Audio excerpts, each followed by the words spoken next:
Assalamualaikum warahmatullahi wabarakatuh. Perkenalkan, saya dari kelompok 2 ingin mempresentasikan makalah statistika ukuran gejala pusat data belum dikelompokkan. Di antaranya nama-nama kelompok itu adalah yang sebagai ketua Aldo Tuhara, dan saya sendiri Muhammad Rizky Supardi, teman saya Sony Rahman dan Anjas Aditya. Pendahuluan 1.1 Latar belakang masalah. Pada hakikatnya, statistik adalah suatu keterangan teori-teori dari metode-metode yang telah dikembangkan untuk melakukan pengumpulan, analisis, dan penulisan data sampel guna memperoleh kesimpulan-kesimpulan yang bermanfaat. Adapun statistik adalah ilmu tentang cara-cara mengumpulkan, menggolongkan, menganalisis, dan mencari keterangan yang berhubungan dengan pengumpulan data, yang penyelidikan dan kesimpulannya berdasarkan bukti-bukti yang berupa angka-angka. Statistika berkenaan dengan bagaimana data yang dapat digambarkan atau dideskripsikan baik secara numerik, misalkan menghitung rata-rata dan deviasi standar, atau secara grafis dalam bentuk tabel atau grafik, untuk mendapatkan gambar sekilas mengenai data tersebut sehingga lebih mudah dibaca dan dipahami. Statistika berkenaan dengan bagaimana data yang dapat digambarkan atau dideskripsikan baik secara numerik, misal menghitung rata-rata dan deviasi standar, atau secara grafis dalam bentuk tabel atau grafik, untuk mendapatkan gambaran sekilas mengenai data tersebut sehingga lebih mudah dibaca dan dipahami. 1.2 Tujuan masalah. Yang pertama, untuk mengatur data mentah atau belum dikelompokkan ke dalam bentuk yang rapi tanpa mengurangi inti informasi yang ada. Untuk mengetahui cara perhitungan ukuran gejala pusat data belum dikelompokkan. Yang ketiga, menyajikan data secara ringkas dan jelas sehingga lebih mudah dimengerti oleh para pengguna. Landasan teori. Pengertian ukuran gejala pusat. Ukuran gejala pusat dapat disebut juga dengan nilai sentral atau nilai tendensi pusat. Nilai sentral adalah nilai dalam suatu rangkaian data yang dapat mewakili rangkaian data tersebut. Beberapa syarat agar suatu nilai dapat dikatakan sebagai nilai sentral yaitu: yang pertama, nilai sentral harus dapat mewakili rangkaian data. Yang kedua, perhitungannya harus didasarkan pada seluruh data. Ketiga, perhitungannya harus mudah. Keempat, dalam suatu rangkaian data hanya ada satu nilai sentral. Dan untuk gejala pusat dibagi menjadi dua, yaitu ukuran gejala pusat data belum dikelompokkan dan ukuran gejala pusat data dikelompokkan. Pada pembahasan ini akan dijelaskan lebih spesifik tentang ukuran gejala pusat data belum dikelompokkan.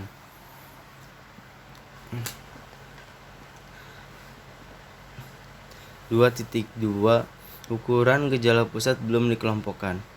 Yang pertama, ukuran gejala pusat data belum dikelompokkan adalah data yang disusun ke dalam distribusi frekuensi sehingga tidak mempunyai interval kelas dan titik tengah kelas.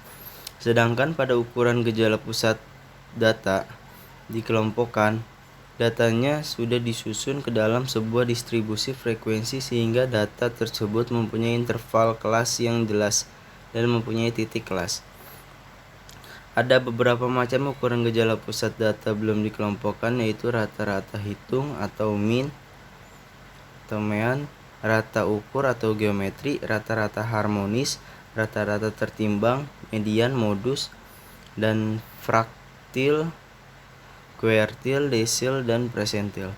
Rata-rata, median, dan modus. Ketiga, rata-rata hitung atau mean. Istilah mean dikenal dengan sebutan angka rata-rata. Rata-rata hitung atau mean adalah nilai yang mewakili sekelompok data. Mean diperoleh dengan menjumlahkan semua data yang ada dibagi dengan banyaknya data. Rata-rata ditulis dengan menggunakan simbol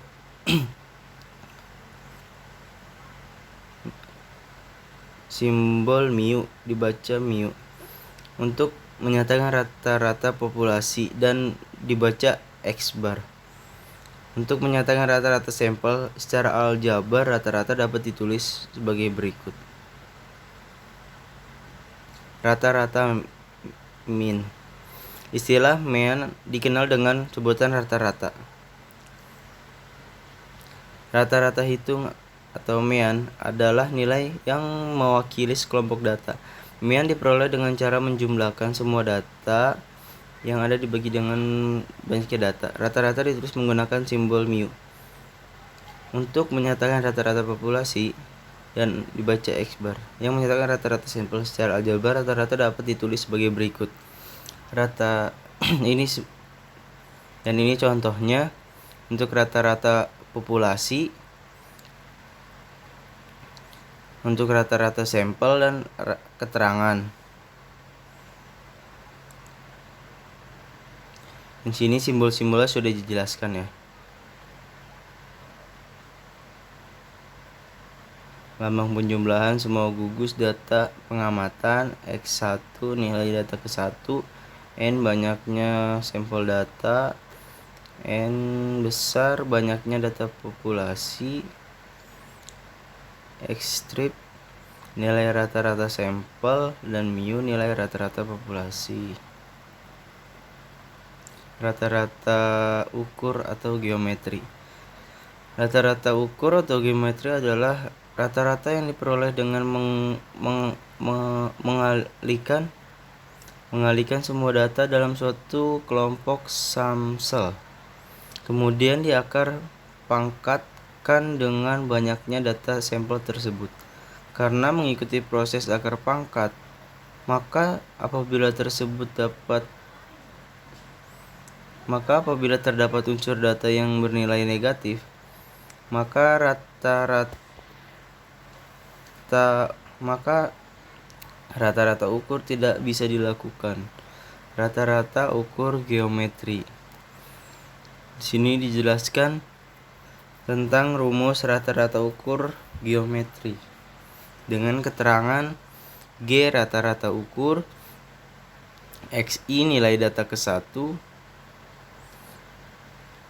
dan N banyaknya sampel data.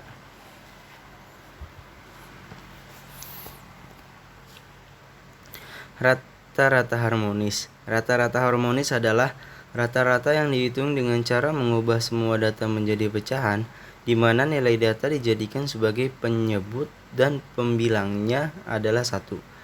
Kemudian semua pecahan tersebut dijumlahkan dan selanjutnya dijadikan sebagai pembagi jumlah data.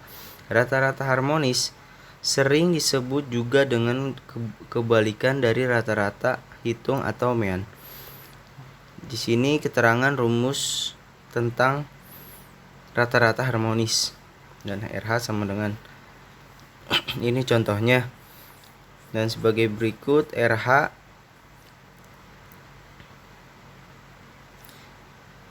rata-rata harmonis, N banyaknya sampel data,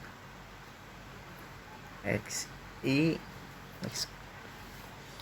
nilai data ke-1, keterangan RH, dan sebagai berikut. Rata-rata tertimbang. Rata-rata tertimbang atau terbobot adalah rata-rata yang dihitung dengan memperhitungkan timbangan atau bobot untuk setiap datanya. Setiap penimbangan atau bobot tersebut merupakan pasangan setiap data. Rumus rata-rata tertimbang atau terbobot adalah sebagai berikut. Nah, ini Contohnya tentang rumus rata-rata tertimbang. Sebagai keterangan, X rata-rata tertimbang, XI nilai data ke 1, dan WI bobot data ke 1. Kita lanjut.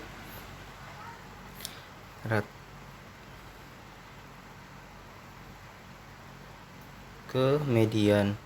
Median merupakan suatu nilai yang berada di tengah-tengah data.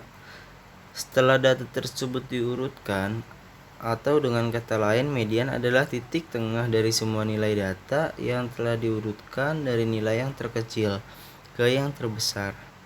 Mau sebaliknya, dari yang terbesar dari yang terkecil, hasil median sama dengan hasil dari kuartil kedua. Posisi tengah dari seperangkat data sebanyak N yang telah terurut terletak pada posisi yang ke N plus 1 tutup kurung bagi 2. Nah, ini contohnya jika N ganjil dibagi N sama dengan 2K tambah 1, maka median sama dengan X K ditambah 1.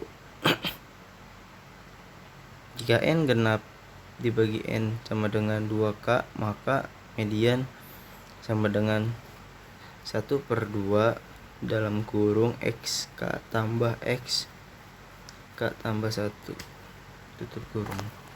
Selanjutnya, modus. Modus adalah nilai yang terpenting. Modus adalah nilai yang paling sering muncul dari serangkaian data atau yang mempunyai frekuensi paling tinggi. Kuartil, desil, dan persentil. Yang keempat, kuartil. Pada prinsipnya, pengertian kuartil adalah median.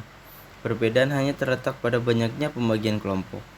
Median membagi kelompok data atas 2 bagian, sedangkan kuartil membagi kelompok data atas 4 bagian yang sama besar, sehingga akan terdapat 3 kuartil, yaitu kuartil ke-1, kuartil kedua, dan kuartil ketiga, di mana kuartil kedua sama dengan median. Dan ini contohnya. Desil. Kita lanjut ke desil. Desil adalah suatu rangkaian data yang membagi suatu distribusi menjadi 10 bagian yang sama besar. Dan ini contohnya D kuadrat I sama dengan nilai yang ke berapa. Kita lanjut ke persentil. Persentil adalah ukuran letak yang membagi suatu distribusi menjadi 100 bagian yang besar. Dan ini contohnya, keterangannya sebagai berikut.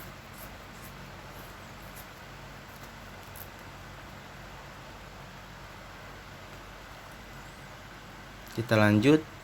2.3 menentukan ukuran statistik deskriptif menggunakan Excel. Yang pertama, A. Microsoft Excel menyediakan fasilitas untuk mengolah data statistik, yaitu dengan memanfaatkan fungsi-fungsi statistik yang ada dan perintah analisis yang merupakan perintah tambahan atau add-ins sebagai tidak ditampilkan pada menu utama Microsoft Excel. Sebelum dapat menggunakan perintah data analisis, langkah pertama yang harus dilakukan adalah mengaktifkan referensi tools yang disediakan oleh Microsoft Excel, di mana langkah-langkahnya sebagai berikut. Yang pertama, aktifkan program Microsoft Excel hingga terdapat worksheet kosong. Yang kedua, klik Office button Microsoft Excel yang berada di ujung kiri atas jendela utama. Yang ketiga, klik menu Excel Option.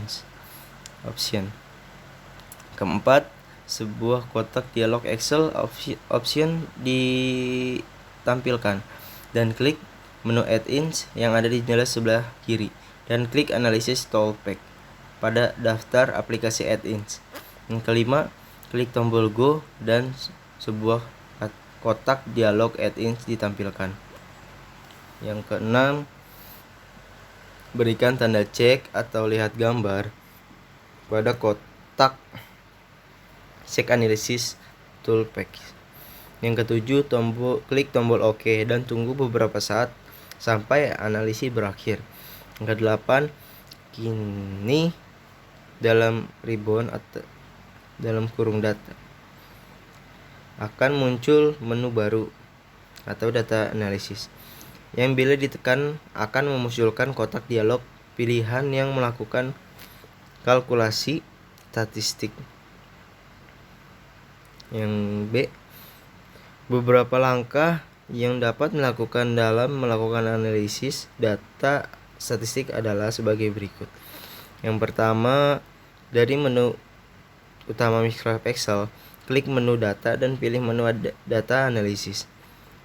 Yang kedua, pilih menu deskriptif statistik lalu klik OK. Yang ketiga, klik button pada input range dan masukkan data batas atas kelas ke dalam kolom input range dengan cara memblok data tersebut. Yang keempat, klik button output range dan tempatkan pointer pada tempat yang kosong. Yang kelima, pilih summary statistik dan klik OK. Lanjut, kita ke pembahasan 3.1. Pembahasan ukuran gejala pusat data belum dikelompokkan. Berikut ini adalah tabel jumlah frekuensi fraksi menurut jenis kelamin di Kota Bogor. Kita lihat ini sebagai contoh tabelnya ya. Tabel jumlah anggota fraksi menurut jenis kelamin di Kota Bogor 2017. Kita lihat ada yang pertama ada Partai Demokrasi Indonesia atau PDIP. Yang laki-laki ada 5, perempuan 3, totalnya ada 8. Kedua, golongan karya masing-masing jenis kelamin laki-laki ada 6, perempuan ada 0, totalnya sama dengan 6. 3, Gerindra, laki-lakinya ada 5 dan perempuannya ada 1, jika ditotal jadi 6. Partai Keadilan Sejahtera PKS, laki-laki ada 5, perempuan ada 0 dan total 5.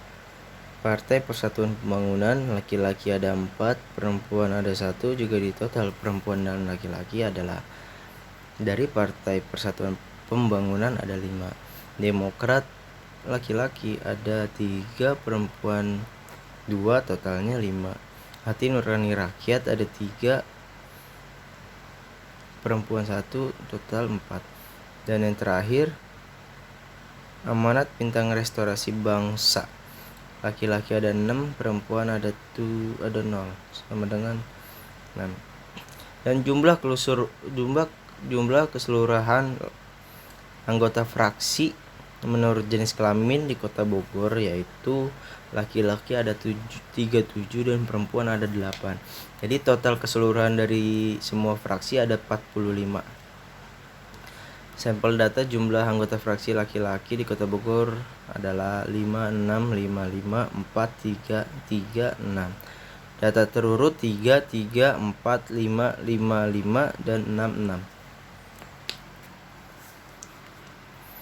Dan ini tentukan rata-rata hitung dan contoh-contoh tentang rata-rata hitung dari yang tadi sudah kita bahas. Di antaranya ada rata-rata hitung, rata-rata ukur, rata-rata harmonis, rata-rata tertimbang, median, modus, kuartil, desil, dan persentil.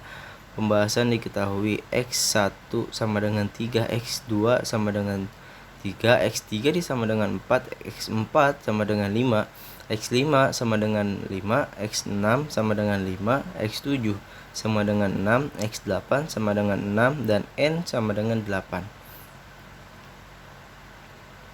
Dan ini contoh-contohnya. Bisa dilihat. Yang pertama rata-rata hitung, A, dan B rata-rata ukur, C rata-rata harmonis, Dan D rata-rata tertimbang. Di sini dijelaskan jumlah fraksi laki-laki X I tertimbang dengan total jumlah fraksi tersebut jenis kelamin WI. Tadi sudah dijelaskan. Di sini contohnya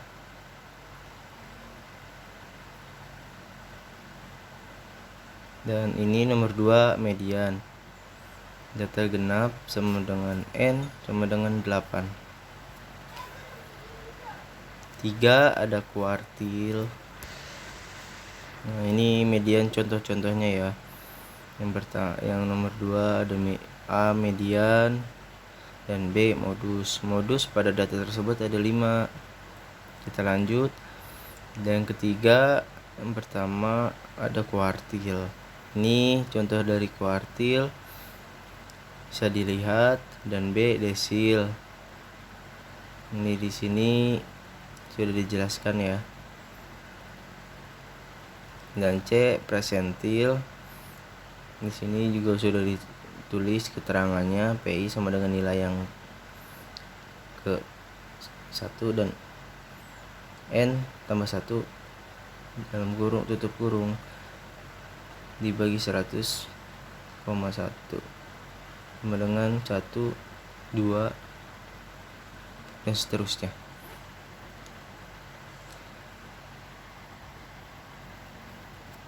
Dan itulah presentasi dari kelompok 2 dari saya dan teman-teman saya. Bila ada kata-kata yang kurang atau yang kurang jelas, tolong maafkan. Semoga ilmunya bermanfaat untuk semua, dan kurang lebihnya mohon maaf. Saya tutup dengan Assalamualaikum warahmatullahi wabarakatuh.